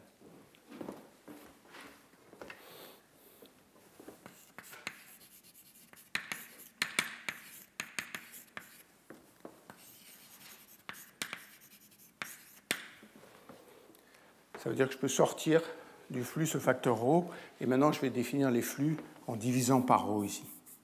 Donc le flux d'actine, c'est somme de 0h de V2Z dz. Plutôt que le flux d'actine, je vais définir la vitesse moyenne. Donc je vais l'appeler J, celui-là. La vitesse moyenne.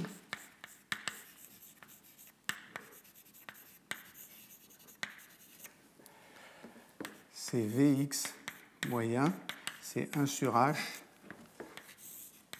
somme de 0h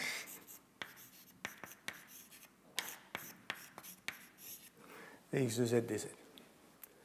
Ça, c'est le flux qui rentre de ce côté-là dans la région qui m'intéresse, et puis qui sort de l'autre côté dans la région qui m'intéresse.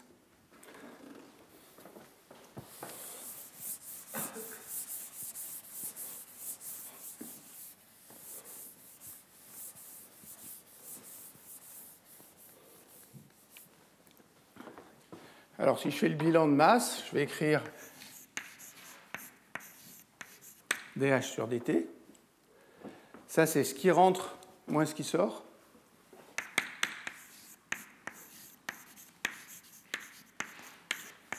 Moins d sur dx de HVx. Moins la dépolymérisation. Ça, c'est moins kd intégré de 0 à h, ça fait moins kd fois h. Plus la polymérisation, plus Vp.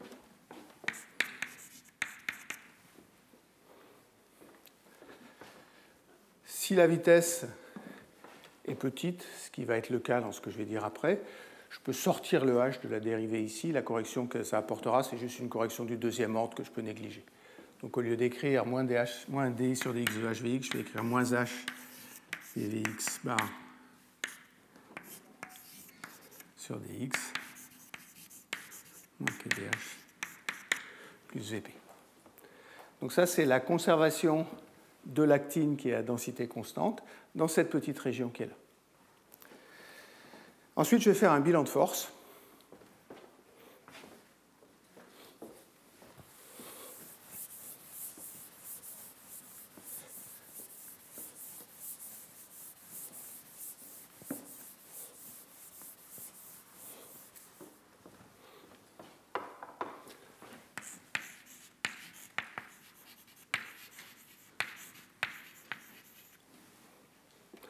Alors c'est un tout petit peu plus subtil que tout à l'heure.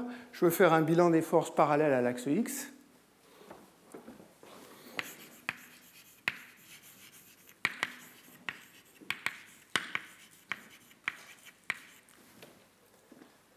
La force par unité de hauteur, c'est sigma. Donc la force totale, c'est l'intégrale de sigma xx. Donc la force totale,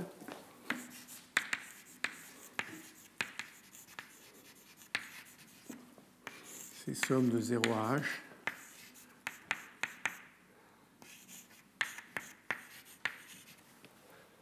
ça, c'est la contrainte qui agit de ce côté-là. C'est la contrainte calculée à x plus dx ici et la contrainte calculée à x ici. Plutôt que d'utiliser cette force, je vais définir la contrainte moyenne.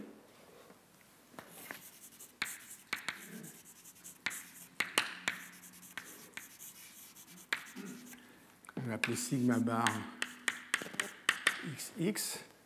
Ça, c'est 1 sur h.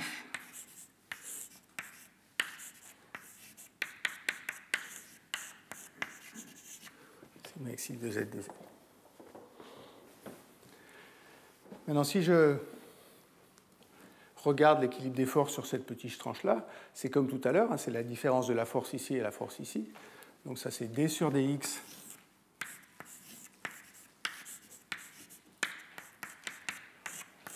quand je remultiplie par h, je retrouve bien la force que j'avais au départ. Et puis, moins une force due à la membrane que je ne vais pas expliciter pour l'instant.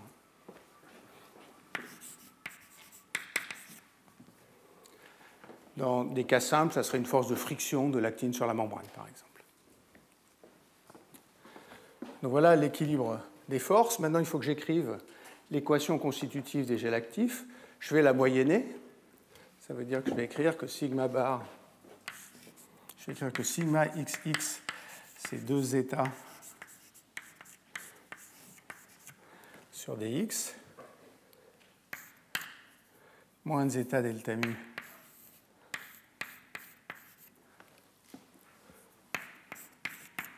moins P.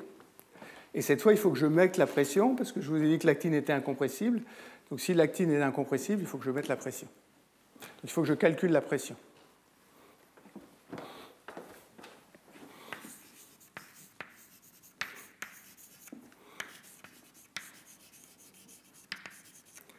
Pour calculer la pression, au lieu de calculer la force horizontale, je vais regarder l'équilibre des forces verticales.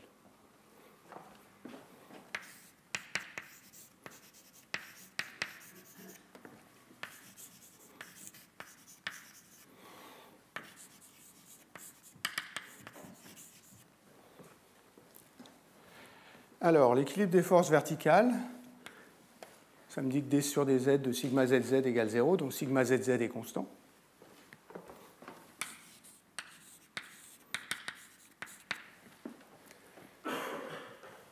Mais sur la surface, sigma zz, ça doit être égal à la contrainte à l'extérieur.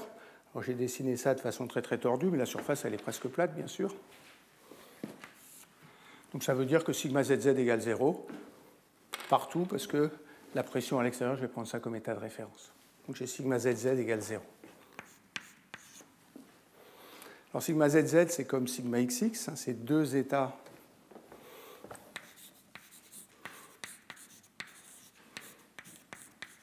dvz sur dz. Il n'y a pas de contrainte active, puisque la contrainte active, elle est suivant la polarisation, et je vous ai dit que les filaments ils étaient parallèles à la membrane. Donc sur sigma zz, il n'y a pas de contrainte active. Et puis il y a moins P aussi. Ça veut dire que P, c'est 2 états dvz sur dz.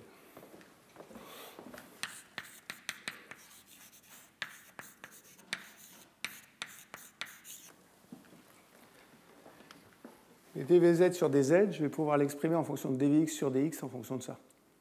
Je suppose que ρ est constant.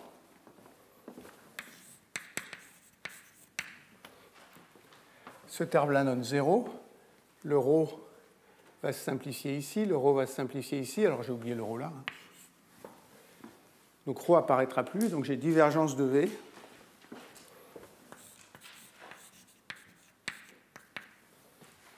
Égale moins KD ρ plus Vp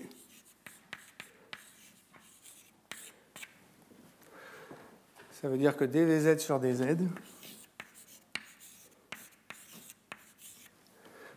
ça c'est dvx sur dx plus dvz sur dz, c'est moins dvx sur dx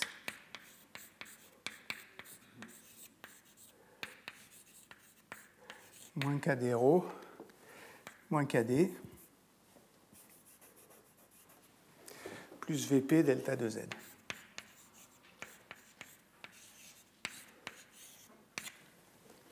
Donc je peux tout exprimer en fonction de ce que je connais, qui est dvx, enfin de ce que je veux calculer après, qui est dvx sur dx. Alors je vais tout mettre ensemble.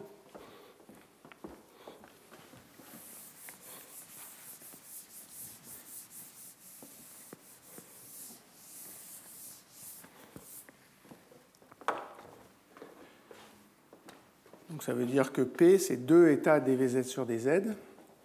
Donc P, c'est moins 2 états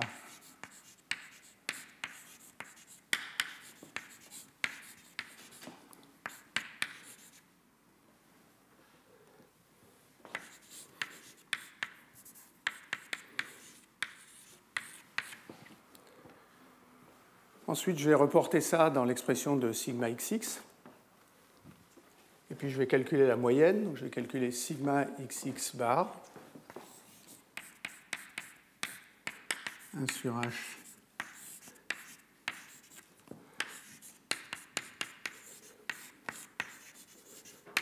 sigma xx de z dz. Le seul point que je veux faire, c'est que je vais tout exprimer en fonction de sigma xx. Donc j'aurai dvx moyen sur dx, zeta delta mu, je peux calculer sa moyenne aussi, et p, je l'ai ici. Donc je peux moyenner sigma xx, et en fait ce que je vais calculer, c'est h fois la moyenne de sigma xx. Alors ça fait 2 état h dvx bar sur dx,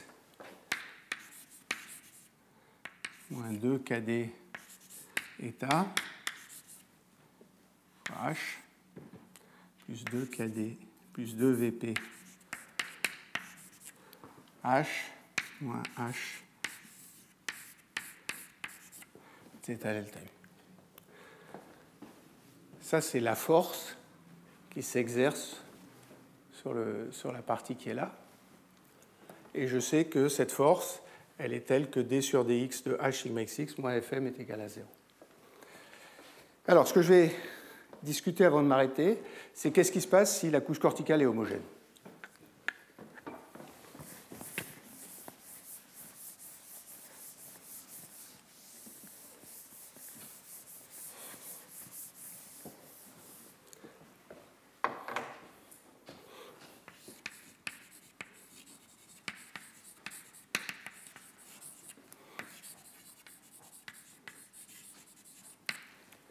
Donc si elle est homogène, h est constant, et je vais écrire que h est égal à E.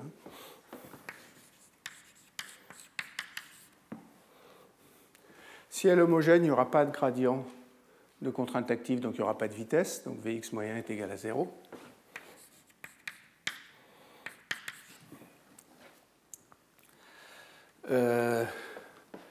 Et puis c'est tout ce que je voulais dire. Donc j'ai E sigma xx bar égale, ce terme-là donne 0, moins 2 kd état h, plus 2 état vp, alors h c'est E,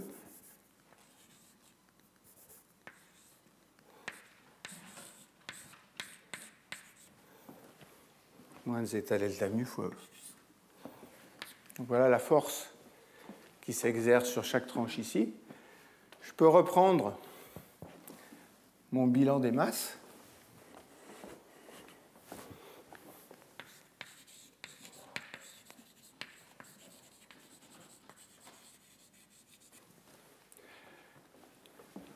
Alors, si ma couche est homogène, elle va atteindre un équilibre. Donc dh sur dt, ça va faire 0. dv sur dx, c'est 0. Et il me reste moins kde plus vp égale 0.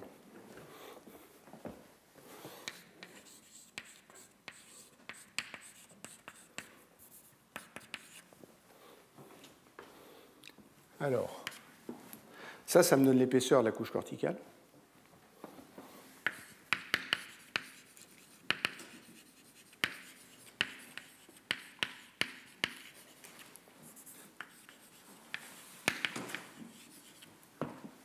E égale Vp sur Kd. Alors, les vitesses de polymérisation de l'actine, ça dépend un peu des promoteurs de polymérisation de l'actine. Dans les couches corticales, c'est souvent des formines. Un bon ordre de grandeur, c'est 1 micron par seconde. C'est peut-être un peu grand, mais...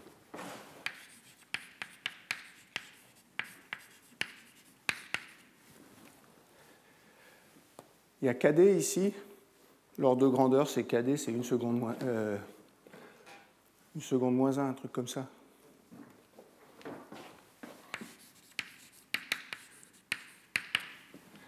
Ça veut dire que E, c'est 1 micron, si je prends ça. Ça veut dire que soit j'ai un peu sous-estimé celui-là, soit j'ai un peu estimé l'autre. En pratique, c'est plutôt 300 nanomètres.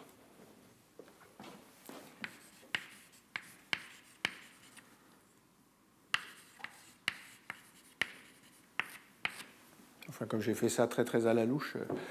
Résultat important quand même, c'est que ça dépend que de la polymérisation et de la dépolymérisation. Ce qui fait l'épaisseur de la couche corticale, c'est qu'on injecte l'actine ici, elle dépolymérise petit à petit, puis à un moment on a dépolymérisé toute l'actine et on a atteint un état stationnaire. C'est ça que vous dit ce résultat-là. J'ai fait un grand détour parce que je veux l'utiliser après, mais on aurait pu écrire ça en une ligne. Ce qui m'intéresse, c'est de regarder cette formule-là. Donc je vais écrire E sigma xx. Alors il y a moins 2 KD état E plus 2 état VP, ça fait 0. Donc c'est moins.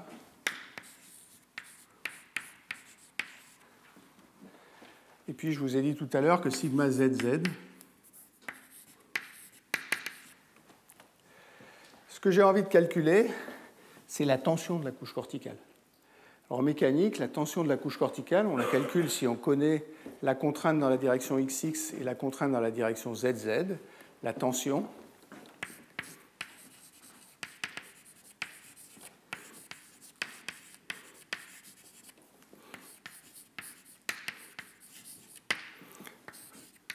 gamma, c'est somme sur l'épaisseur.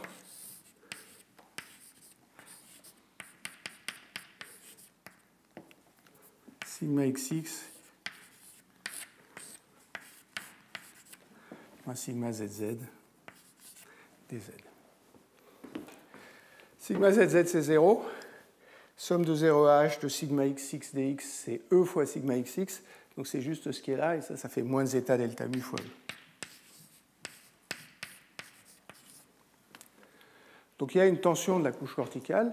La tension de la couche corticale, elle est due au fait que les moteurs essayent de contracter la couche corticale, et si on veut la maintenir à la même taille, il faut exercer une tension à l'extérieur, et c'est ça la force contractile. Je n'ai pas parlé de la direction perpendiculaire, j'ai supposé que je faisais ça à 2 dimensions, juste une épaisseur et une direction d'espace. Ce qui se passe quand on regarde les 2 dimensions, c'est que l'actine est à peu près dans le plan, mais elle est orientée aléatoirement.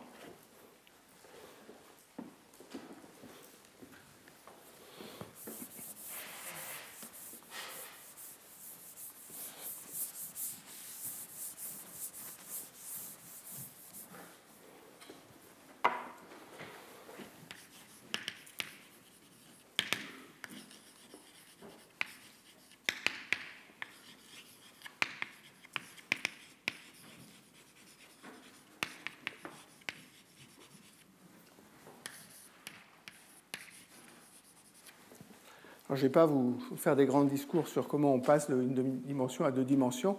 Le résultat, si on prend cet effet d'orientation aléatoire de l'actine dans le plan, c'est que gamma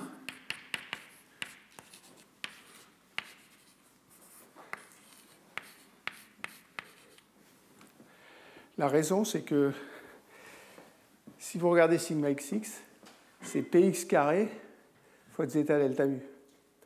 Mais si l'orientation est aléatoire, px carré, c'est 1,5, parce que px carré est égal à pz carré. Donc le demi, il vient juste de la moyenne sur l'orientation dans cette chose-là. Alors pour finir, je vais vous montrer la tension de la couche corticale.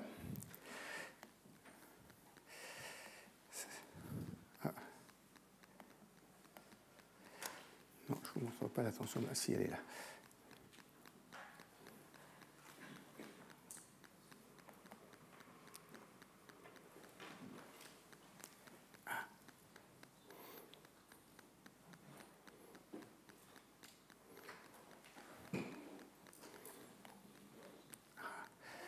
Bon.